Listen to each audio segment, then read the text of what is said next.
নমস্কার বন্ধুরা, আজ আবার হাজির হয়েছি একদম নতুন একটি রেসিপি নিয়ে।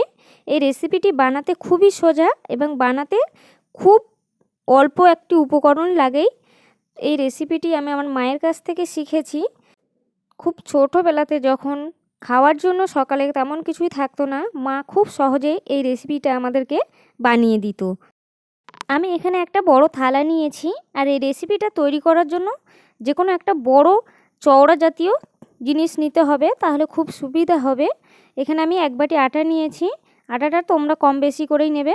সামান্য পরিমাণে আমি এখানে নুন দিয়ে দিলাম, আর দিয়ে দিচ্ছি এখানে আমি চিনি। চিনিটা সম্পূর্ণ অপশনাল, তোমরা যদি এটা মিষ্টি মিষ্টি পছন্দ করো তো সামান্য চিনি দিতে পারো, আর যদি না পছন্দ করো তো চিনিটা স্কিপ করতে পারো। তো এখন আমি সব কিছু মিশিয়ে নিয়েছি ভালো করে। এরপরে আমি এর মধ্যে সামান্য হাতের উপরে ছিটিয়ে ছিটিয়ে জল দিয়ে দেবো। এর মধ্যে জল একেবারে কোনো পরিমাণে এতে বেশি দেব না, তাহলে এই রেসিপিটা তৈরি করা যাবে না। সামান্য জল দিয়ে দিয়ে এটাকে হাতটাকে একটু ঘুরিয়ে ঘুরিয়ে নিতে হবে, নিয়ে একটা ডেলা ডেলা ভাব এর মধ্যে সৃষ্টি করতে হবে।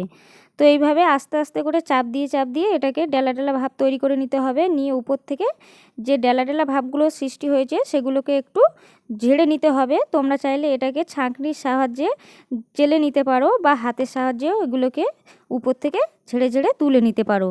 তো একইভাবে এগুলোকে আমি সবগুলো বানিয়ে নিচ্ছি। এই রেসিপিটা তোমরা যদি চাও তো এমনি শুধু খেতে পারো। আমি যেহেতু এখানে মিষ্টি দিয়েছি, এটা হালকা মিষ্টি মিষ্টি হবে, এমনি শুধুতেই খাওয়া যাবে। আর যদি তোমরা চিনি ছাড়া বানাও তাহলে এটা কোনো তরকারি কিংবা ডালের সাথেও খেতে পারো, খুব দারুণ লাগে খেতে। তো যারা আমার চ্যানেলটায় প্রথম ভিডিও দেখছো তারা অবশ্যই চ্যানেলটা সাবস্ক্রাইব করে পাশে থেকো।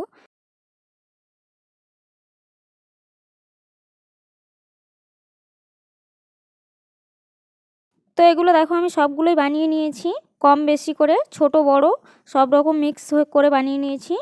তো এগুলোকে আমি ছাঁকনির সাহায্যে ছেঁকে নিয়েছি লাস্টের দিকে, কারণ হাত দিয়ে তুলতে একটু টাইম বেশি লাগে। ছাঁকনির সাহায্যে ছেঁকে নিলে খুব তাড়াতাড়ি এগুলো হয়ে যায়। তো এগুলো আমার পুরোপুরি রেডি হয়ে গেছে। এখন আমি এগুলোকে স্টিমে বসাবো। আমি এখানে একটা গভীরযুক্ত গামলা বাটি নিয়েছি, তোমরা চাইলে হাঁড়ির মধ্যে করতে পারো। এটা সামান্য একটু জল নিয়েছি। এবারে আমি একটা কাপড়, পরিষ্কার কাপড় নিয়ে এর মুখে বেঁধে দিয়েছি দড়ি দিয়ে। এখন আমি এর উপরে ছড়িয়ে ছড়িয়ে এর উপরে এগুলোকে বিছিয়ে দিতে হবে, যেন এক জায়গায় জড়িয়ে না যায়। এগুলো ভাপে সিদ্ধ করার সময় এগুলো একসঙ্গে জড়িয়ে যেতে পারে। তো একটু হাতের সাহায্যে ভালো করে একটু ছড়িয়ে দিতে হবে এগুলো। এরপরে সাইডের যে বাড়তি কাপড়গুলো রয়েছে সেই কাপড়গুলো এর উপর দিয়ে চাপা দিয়ে দেব।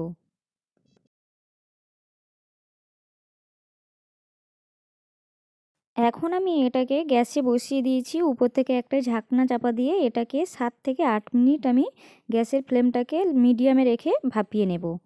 এখন আমি 7-8 মিনিট পর ঢাকনাটা খুলছি।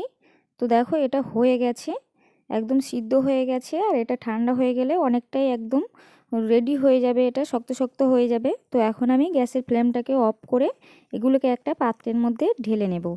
তো আজকে রেসিপিটি এ পর্যন্ত। রেসিপি ভালো লাগলে অবশ্যই সবাই চ্যানেলটা সাবস্ক্রাইব করে পাশে থেকো। আর ভিডিও ভালো লাগলে অবশ্যই লাইক কমেন্ট শেয়ার করতে ভুলো না। দেখা হবে পরবর্তী ভিডিওতে। সবাই ভালো থেকো, সুস্থ থেকো আর সাবধানে থেকো।